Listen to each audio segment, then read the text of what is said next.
پہلی مرتبہ اپنے شہر، ماں، باپ، بہن بھائی اور اپنی پیاری دادی جان سے دور جانے کا خیال ستا تو رہا تھا، مگر ایک طرح آزادی بھی تھی۔ ہاسٹل میں رہنا تو میرا بہت پرانا شوق تھا، جو اب میرے اس کالج میں داخلے سے پورا ہونے جا رہا تھا۔ ہمارے چھوٹے سے شہر بخت خان میں لڑکیوں کے لیے کوئی اچھا کالج نہیں تھا۔ اس کالج سے میں نے جیسے تیسے انٹر تو کر لیا، مگر میں اب اس میں مزید نہیں پڑھنا چاہتی تھی۔ میں نے اس بڑے کالج میں داخلہ فارم جمع تو کروا دیے تھے، مگر ایک سوال سامنے کھڑا تھا، اگر داخلہ ہو بھی گیا تو رہوں گی کہاں؟ میرے امی اور ابو لڑکیوں کی تعلیم کے بہت حامی تھے، اس لیے جب میرا ایڈمیشن ہو گیا تو انہوں نے مجھے ہاسٹل میں رہنے کی اجازت دے گی۔ آلسو ریڈ ابو نے اپنے جاننے والوں کے مشورے کے بعد اس ہاسٹل میں، جو کہ اس شہر کا بہت معزز اور اچھی والا ہاسپٹال تھا، میرا رہنے کا بندوبست کر دیا۔ سب سے اچھی بات یہ تھی کہ میرا کالج صرف چند منٹ کی پر تھا۔ ابو مجھے خود چھوڑنے آئے اور مجھے کمرے تک چھوڑ کر بہت ساری ہدایتوں کے ساتھ رخصت ہو گئے۔ ابو کے جاتے ہی جیسے میرا سارا اعتماد رخصت ہو گیا، میں دین سے بستر پر بیٹھ گئی اور بے اختیار رونے لگی۔ ارے ارے کیا ہوا بھائی؟ اس وقت کمرے میں میڈم نفیسہ داخل ہوئیں۔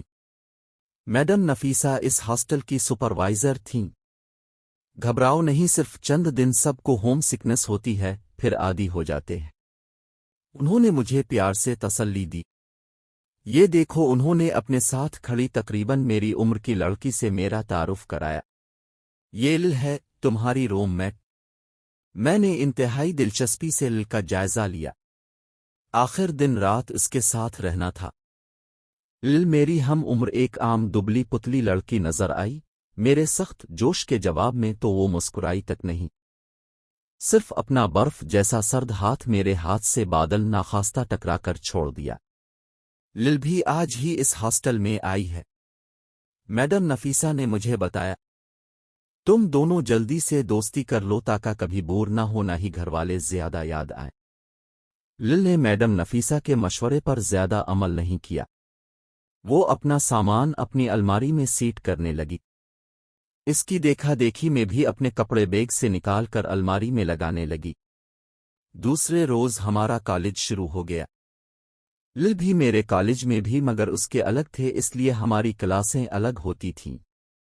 چند روز پڑھائی میں لگ کر واقعی میرا دل ہاسٹل میں لگ گیا، مگر لل سے میری کوئی خاص بات چیت تک نہیں ہوتی تھی۔ وہ خود تو مجھے سے کوئی بات تک نہ کرتی تھی، بلکہ میری کسی بات کا بھی ہوں ہاں میں جواب دیتی۔ ہر ویک اینڈ پر ہاسٹل کی زیادہ تر لڑکیاں اپنے گھروں پر چلی جاتی تھیں، مگر کچھ لڑکیاں جن کی تعداد برائے نام تھی وہ ہاسٹل میں ہی رہتی تھیں۔ یہ وہ لڑکیاں وہ تھیں جن کے گھر ہاسٹل سے کئی گھنٹوں کی مسافت پر تھے۔ میں اور لل انہی لڑکیوں میں شامل تھے۔ لل تم کس جگہ سے آتی ہو؟ میرا مطلب ہے تمہارا گھر کس شہر میں ہے؟ ایسے ہی ایک ویک اینڈ پر جب ہاسٹل آدھا خالی ہو گیا تھا اور میں سخت بور ہو رہی تھی، میں نے لل سے سوال کیا۔ وہ نہ جانے کس بوسیدہ کتاب کا مطالعہ کر رہی تھی۔ میرے سوال پر اس نے نظر اٹھا کر مجھے دیکھا۔ کیوں؟ تم کیوں پوچھ رہی ہو؟ مجھے اس جواب کی ہرگز توقع نہیں تھی، میں سخت گڑبڑا گئی۔ وہ ایسے ہی بھائی، تم نہیں بتانا چاہتی تو نہ بتا۔ وہ چند لمحے مجھے دیکھتی رہی، پھر منہ ہی منہ میں بڑبڑا کر نہ جانے کیا جواب دیا کہ میں خاک نہ سمجھ سکی۔ آلسو ریڈ دن تیزی سے گزر رہے تھے۔ میں سخت محنت کرنے کی کوشش کر رہی تھی۔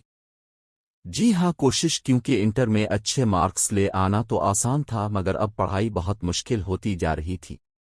مجھے سخت محنت کرنی پڑ رہی تھی۔ ہمارے اکثر ٹیسٹ ہوتے تھے جن میں میرے نمبر بالکل اچھے نہیں آ رہے تھے۔ کیا کروں؟ کتاب پر نظر جما کر میں نے سوچا، اس طرح تو میں فیل ہو جاؤں گی، لگتا ہے ٹیوشن لینی پڑے گی۔ جب امی کا فون آیا تو میں نے امی سے اپنی مشکل کا ذکر کیا۔ دیکھو بیٹا، امی نے میرے بات کے جواب میں کہا، اپنے گھر کے حالات تم جانتی ہو، تمہارے ابو کی تنخواہ اب مزید اخراجات کی اجازت نہیں دیتی۔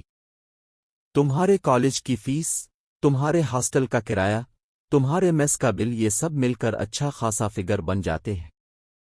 اس سے زیادہ بالکل گنجائش نہیں ہے۔ تمہارے 2 چھوٹے بہن بھائی اور بھی ہیں، وہ بھی اسکول جاتے ہیں۔ تم خود محنت کرو اور کسی لڑکی سے مدد لے لیا کرو۔ امی کے طویل لیکچر کے بعد تو کسی بحث کی گنجائش نہیں رہ گئی تھی۔ محنت تو میں پہلے سے ہی کر رہی تھی، مگر نہ جانے کیوں جیسے دماغ نے کام کرنا چھوڑ دیا تھا۔ کالج میں ٹیچرز کا سمجھایا ایک لفظ سمجھ میں نہیں آتا تھا۔ اور لڑکی؟ کس لڑکی سے مدد لوں؟ میرے روم میٹ تو بات کرنے کی روادار نہیں، نہ جانے کیوں۔ یہ خود پتہ نہیں کیا پڑھتی ہے، کیسے پاس ہوگی۔ اس کو تو میں نے کبھی ٹیکسٹ بک کھولے نہیں دیکھا، ہمیشہ کوئی بوسیدہ ناول اس کے ہاتھ میں ہوتا ہے۔ میں نے چڑھ کر سوچا، لل نے جیسے میری سوچ پڑھ لی۔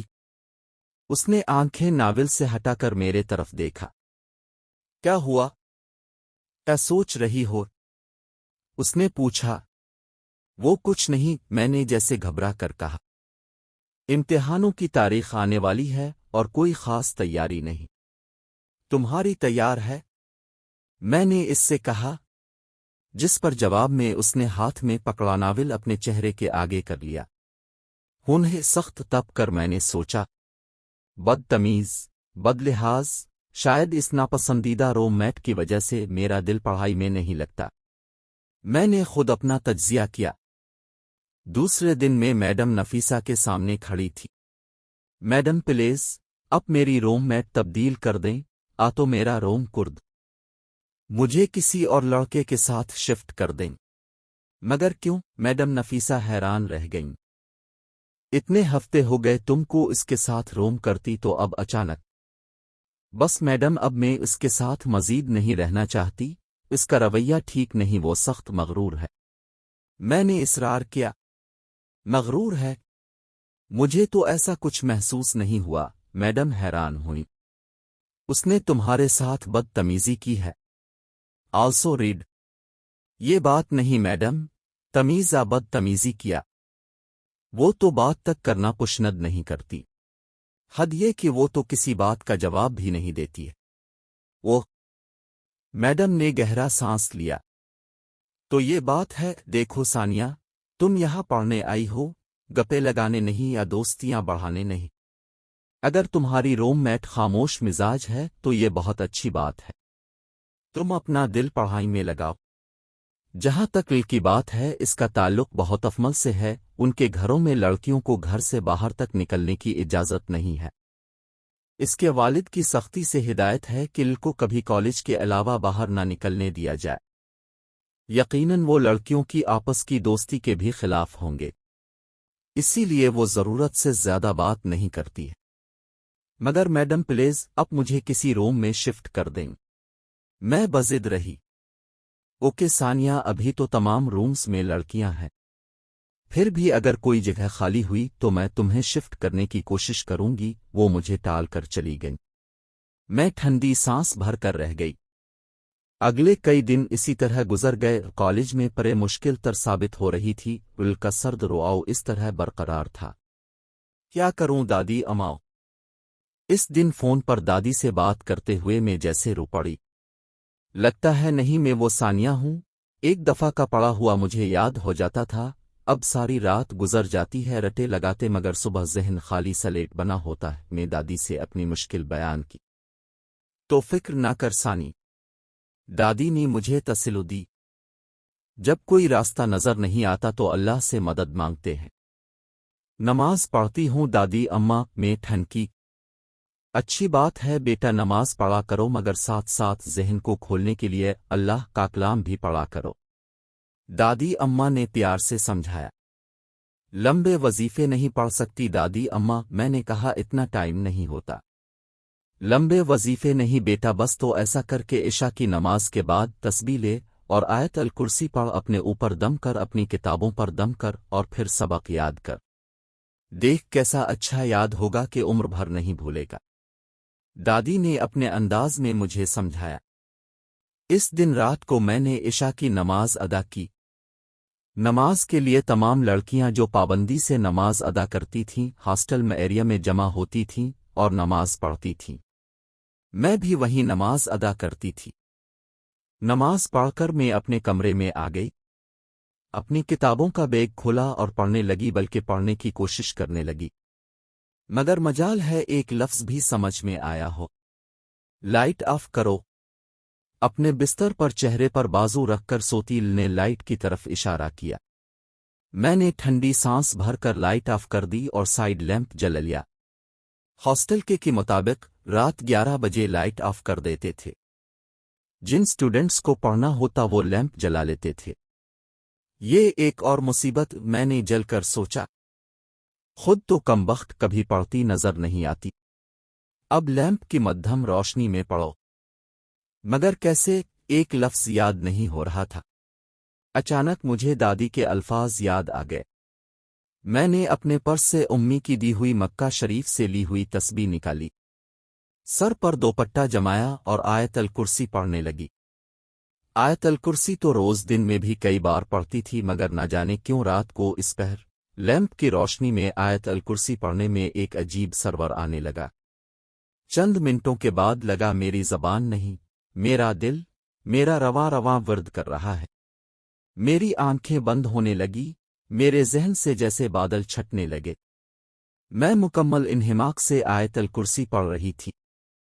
کمرے میں مکمل خاموشی تھی، اتنی کہ پتہ گرے تو آواز آئے۔ اچانک ایک آواز میرے کانوں سے ٹکرائی، وہ یا آہ آہ جیسے کوئی کرا رہا ہو۔ میں نے گھبرا کر آنکھیں کھولی۔ وہ اس خاموش کمرے میں لیمپ کی مدھم روشنی میں میری روم میٹ اپنے بیڈ پر دو زانو بیٹھی تھی، جیسے نماز پڑھنے کے درمیان بیٹھتے ہیں۔ اس کے ہاتھ پیچھے کی جانب مڑے ہوئے تھے اور وہ جیسے کرا رہی تھی۔ کیا رہی تھی؟ جسے غیر انسانی آوازیں لگا رہی تھیں۔ میرا دل بند ہونے لگا۔ کیا کر رہی تھی؟ کیوں کر رہی تھی؟ میں پاگلوں کی طرح چیختے ہوئے باہر بھاگی۔ ہرگز نہیں، او میڈم، میں اب کے ساتھ نہیں رہوں گی۔ میری شدید التجا کے جواب میں میڈم نے کوئی خاص رد عامل نہیں شو کیا۔ دیکھو ثانیہ، جب میں نے تمہاری بات نہیں مالی تو تم نے یہ ڈرامہ رچایا ہے۔ مجھے سخت افسوس ہوا۔ ڈرامہ نہیں میڈم، پلیز اب میرا یقین کریں، میں ایک لفظ جھوٹ نہیں بول رہی ہوں۔ میری آنکھیں آنسو بہانے لگیں۔ میڈم نفیسہ چند لمحے مجھے دیکھتی رہ۔ ٹھیک ہے، میں جلد کوشش کروں گی کہ تم کو کوئی اور روم دے دیا جائے، جب تک تم اس کمرے میں رہو۔ ہرگز، میں نے گھبرا کر کہا، میں ایک لمحے بھی وہاں نہیں رہوں گی۔ اس رات جو کچھ ہوا وہ تمہاری آنکھوں کا دھوکہ تھا۔ اس وقت میڈم نفیسہ کے آفس میں داخل ہوئی۔ کو دیکھ کر چند لمحے کے لیے میری جان نکل گئی، مگر اس وقت وہ بالکل نارمل ہمیشہ والی لگ رہی تھی۔ اصل میں بیمار ہوں، اس نے شرمندگی سے سر جھکایا۔ مجھے مرگی کے دورے پڑتے ہیں۔ اس نے اتنے عرصے میں پہلی مرتبہ اپنے بارے میں زبان کھولی۔ اصل میں ہمارے گھر کا ماحول بہت سخت ہے، اتنا کہ آپ لوگ تصور بھی نہیں کر سکتے۔ ہمارے یہاں محض معمولی شک پر قتل کر دینا عام بات ہے۔ ہمارے ہاں عورتوں کو اتنا گھوٹ کر دبا کر رکھا جاتا ہے کہ یہاں کی لڑکیاں ایک دن بھی وہاں نہ رہ سکیں۔ میں اپنے بابا کی واحد بیٹی ہوں، وہ مجھ سے بہت محبت کرتے ہیں، اس لیے میں اس ہاسٹل میں آ سکی ہوں، ورنہ تو ہمارے خاندان کی لڑکیوں نے تو اسکول تک کی شکل نہیں دیکھی ہے۔ لکی آنکھوں میں آنسو چمک رہے تھے۔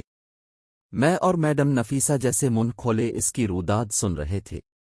میں گاؤں میں جوائنٹ فیملی میں رہتی ہوں، میں نے اپنے گھر میں عورتوں پر وہ مظالم ہوتے دیکھے ہیں کہ میں مرگی کی مریض بن گئی ہوں۔ کوئی شور، کوئی حادثہ مجھ سے برداشت نہیں ہوتا، مجھ پر دورہ پڑ جاتا ہے، میرے ہاتھ پیر مڑ جاتے ہیں۔ اوہ، میں نے ٹھنڈی سانس بھری تو یہ بات بھی جس کو میں کہیں اور جوڑ رہی تھی، اگر تم کو میری وجہ سے تکلیف ہوئی تو آئی ایم سوری۔ نے میرے سامنے ہاتھ جوڑ دیے۔ میں نے میڈم نفیسہ کو الگ روم کے لیے منع کر دیا اور کے ساتھ ہی رہنے لگی۔ مگر اس روز والے واقعے کے بعد اتنا ضرور ہوا کہ مجھ سے تھوڑی تھوڑی باتیں کرنے لگی۔ کبھی وہ مجھے اپنے خاندان کے مردوں کی بے رحمی کے واقعات سناتی تو اس کے چہرے پر نفرت جھلکنے لگتی۔ میرے خاندان کے مردوں کے لیے قتل کرنا، خون بہانا معمولی بات ہے۔ یہ سب سن کر تو میرے جسم سے جان ہی نکل جاتی۔ میں ویسے ہی بہت ڈرپوک واقع ہوئی ہوں۔ بس جلدی سے یہ وقت گزرے، میں امتحان پاس کروں، اپنے گھر جاؤں۔ بہت دن ہو گئے گھر گئے، مگر امتحان پاس ہوں تو کیسے؟ پڑھائی تھی کہ مشکل تر ہوتی جا رہی تھی۔ دوسرے دن بھی میرا ایک اہم ٹیسٹ تھا۔ میں کتابیں لے کر بیٹھ گئی۔ لائٹ آف کر دو، ول کی آواز میرے کانوں سے ٹکرائی۔ اوفو، میں نے کوفت محسوس کی۔ یہ کیا؟ میرا ٹیبل لیمپ نہیں جلا، شاید اس کا بلب فیوز ہو گیا۔ پلیز تم آنکھوں پر تکیا رکھ لو، میں نے التجا کی۔ میرا لیمپ آن نہیں ہو رہا ہے۔ تمہیں پتہ ہے میں جلتی لائٹ میں نہیں سو سکتی، لل نے غروا کر کہا۔ گو ٹو ہیل، میں نے کتاب میں سے نظر ہٹائے بغیر سوچا۔ کوشش کرو لل پلیز۔ اوب، اس کے حلق سے جیسے کسی جانور کی آواز برآمد ہوئی۔ اور یہ کیا؟ میرا دل حلق میں آ گیا۔ لل اپنے بیڈ پر بیٹھی مجھے خونی نگاہوں سے گھور رہی تھی۔ اس کی آنکھیں اس کی نہیں تھیں، ان میں کوئی اور تھا۔ چند لمحے مجھے کھا جانے والی نظروں سے دیکھنے کے بعد اس نے ہاتھ بڑھایا۔ اس کے ہاتھ بڑھتے بڑھتے وہیں بیٹھے بیٹھے اس کا ہاتھ لمبا ہوتا گیا، یہاں تک کہ سوئچ بورڈ تک پہنچ گیا، اور اس نے لائٹ آف کر دی۔